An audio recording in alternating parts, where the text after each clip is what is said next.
Hi, well, we're back. Time to make the cornbread to go with dinner. Very simple.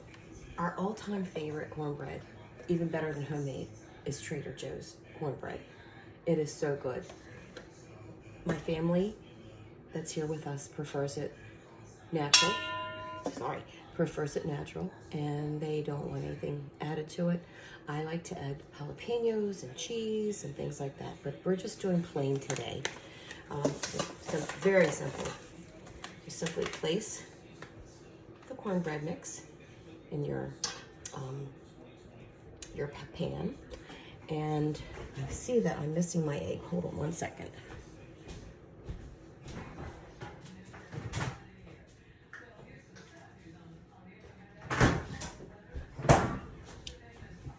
Sorry about that. I took it out and left it sitting in the refrigerator. But anyway, so we have our mix. This cornbread is so good, and one of the things that makes it so good is it has corn in it.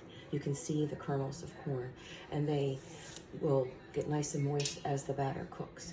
So first thing we're going to do is add our milk as it calls for.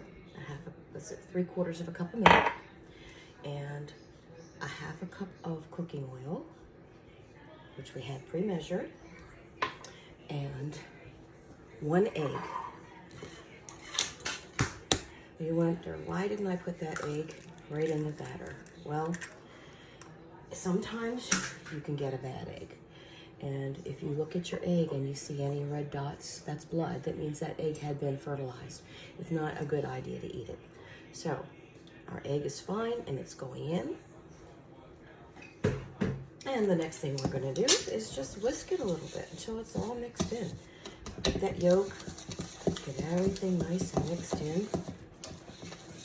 As I said before, I use an iron skillet. We have several iron skillets, some of the more modern ones, especially Iron Chef Jeffrey Securian has an iron skillet that we adore.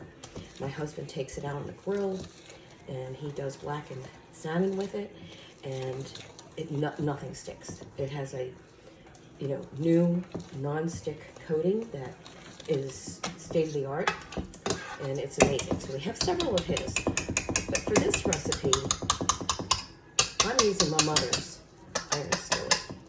So I don't need to tell you how old this skillet is. My mother passed away about 3-4 years ago. She was 97. This is a skillet that she used in our house.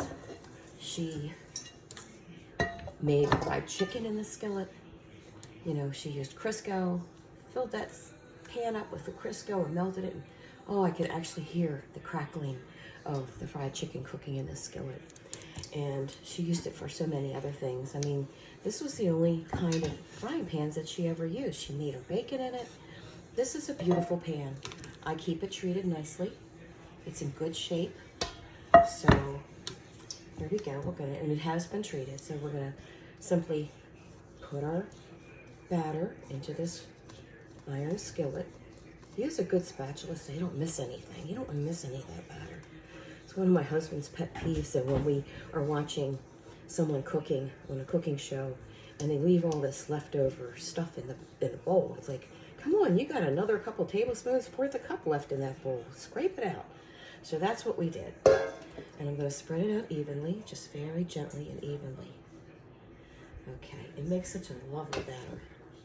So here's our cornbread. It's going to go in the oven at 350, and it's going to cook for 30 to 35 minutes. And when it comes out, it'll have risen, but the top will be crusty. And what I like to do as soon as it comes out of the oven, and I'll show you later, I take a couple pieces of butter and I just melt it over the top of the cornbread while it's hot. And then you just let it sit a while. And when it's time to serve it, oh my God, it's amazing. So stay tuned. I'm going to put this in the oven and I will be back and we'll talk about the cornbread. Thank you. Can't wait to eat this dinner. It's going to be so